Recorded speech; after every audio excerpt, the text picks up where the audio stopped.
So why am I not doing bodybuilding competitively anymore? Now, of course, a lot of people think because of my recent injury, the surgery I just have. If you're not aware of this, go to the playlists, you will see exactly what happened.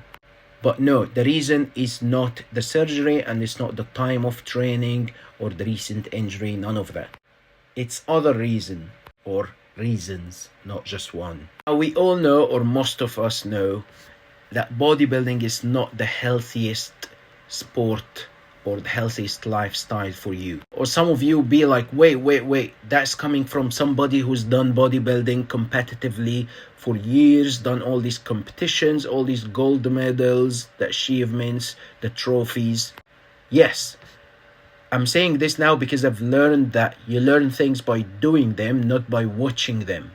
So if you're somebody who's just interested in bodybuilding, who watches Mr. Olympia every year or whatever, you will never understand this unless you've done it yourself. You got on the stage and you went through a competition prep and you know exactly what it means. And this is not just to say how hard bodybuilding is and all this. No, of course, we all know it's hard, but nothing in life, nothing good in life is not hard anyway. So whether getting a very good shape, making money, whatever, nothing good is very easy, which is fine.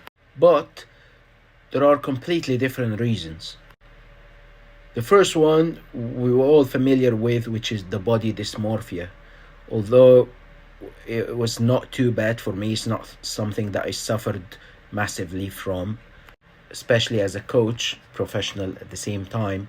I'm fully aware of how good I look comparing to, or like in the eyes of ordinary people.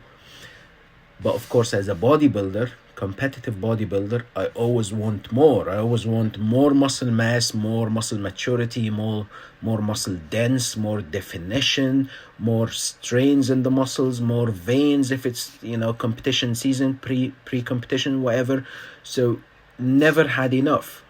And you might think that's not too bad, it's fine. It's one of the reasons, and of course it adds up until it really becomes very, very obsessive. Having said that, I am very obsessed with physique, and I don't think this is something I will be able to change because of the years I've done bodybuilding competitively for.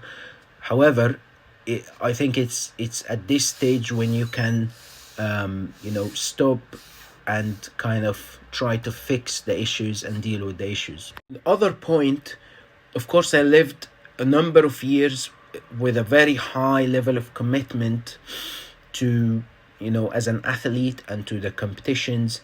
And I did, at my very beginning in bodybuilding career, I did up to 4 or 5 big competitions in a year, which is something crazy if you understand as a competitive bodybuilding, you will think that's too much and you put your body through very, very hard times.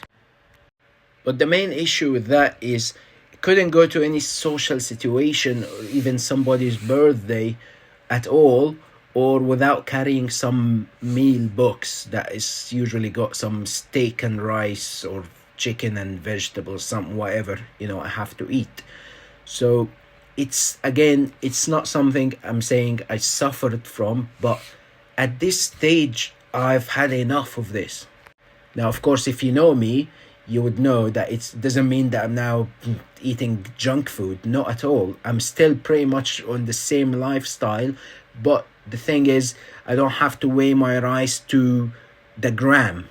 And of course, I can live all year long for 12% body fat, which still looks very lean to the ordinary person, but not to the bodybuilding competition, of course. Number 3, at the stage when I stopped bodybuilding competitively, it was getting crazy. Like, you either achieve something really, really, really big and make tons of money from bodybuilding, which is unlikely with what's happening nowadays, and we all know to get to this level what do you need to do, which is not the healthiest thing for you. It was getting crazy. It was the more you take, the better chance you have, which will then take me to the next point, which are the substance and whatever else you take. When I stopped, it was getting so crazy, and that's years ago. nowadays is even more crazier.